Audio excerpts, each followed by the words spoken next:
Hi guys, it's been about a week and I apologize I haven't posted anything. I've been struggling a little bit with health, but we seem to be on the mend, and today we're going to be making a faux shepherd's pie. I wanted to let you know how we're going to be starting this. I took about a cup of walnuts and I put them in my food processor. Typically we want to do it till it is ground, but it is not completely like a flour. We're leaving it a little bit more chunky than normal. We wanted to get the big chunks out, but we're going to be kind of moving around the nuts with some other things, and we don't want to make it completely flour-like, so we're leaving it a little bit more chunky.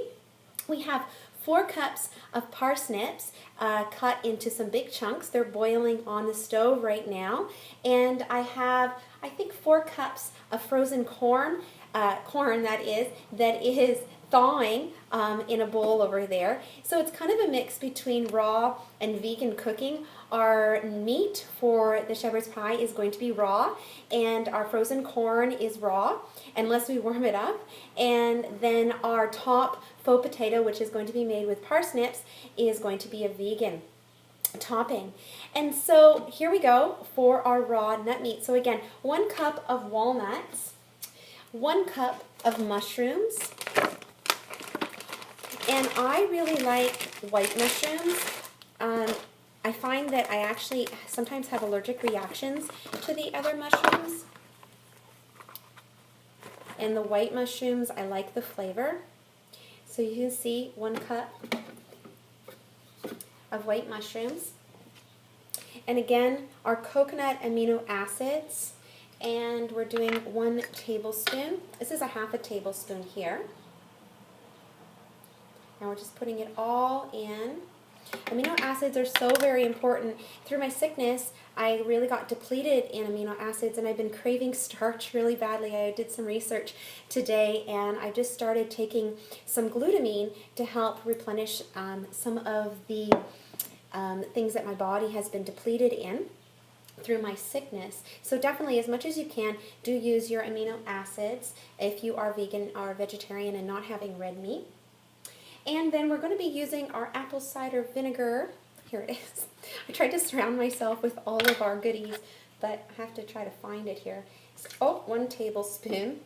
Sometimes I splash, so I kind of have to make sure that I don't overdo it.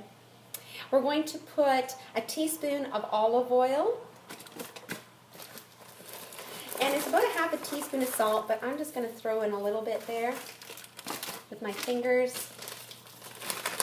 And I love black pepper. Again, it's about a half a teaspoon, but I've kind of done it enough that I'm just going to throw some in.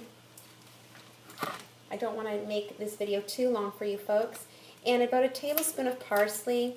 Again, I like to use scissors for my parsley.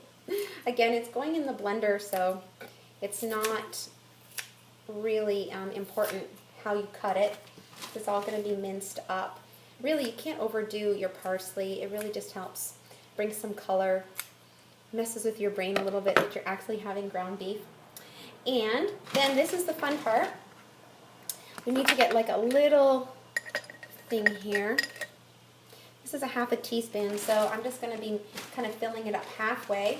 We're going to be doing a 1/4 of a teaspoon, so I'm going to do half a teaspoon of cumin, and a 1/4 of a teaspoon.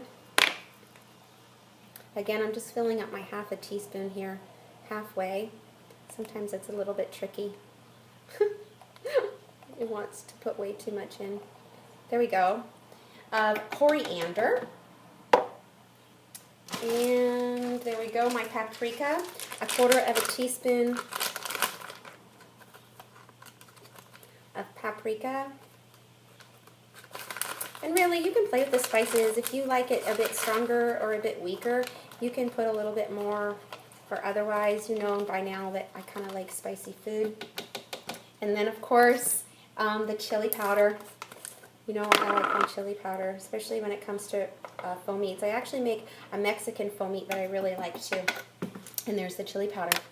So I'll see you in a minute. I didn't show you the olive oil. I'm going to put that in, so don't forget your teaspoon of olive oil. And then I'm going to show you what the consistency looks like.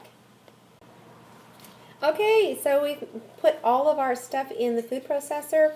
And as you can see, it really does look like ground beef.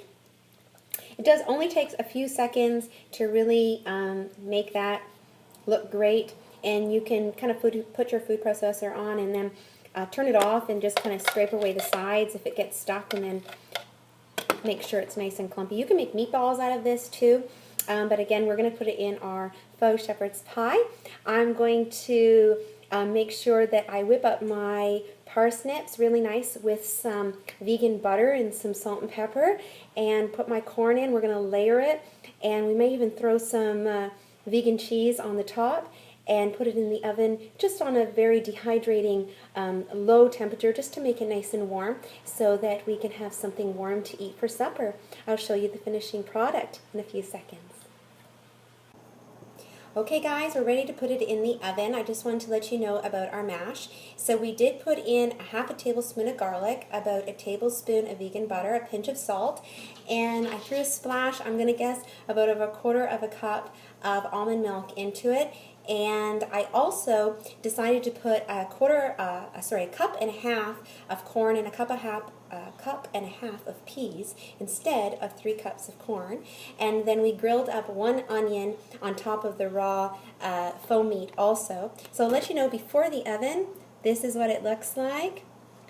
And I did do a little taste test on the parsnips mash, and it's delicious. I'll show you the finishing product. Thanks for watching, everyone, our faux shepherd's pie. I'll show you our finishing product. I hope you enjoy. Let me know how it goes, and I'll probably be posting about 1 video a week now. Just time is really short, as I know we all understand. Have a great night.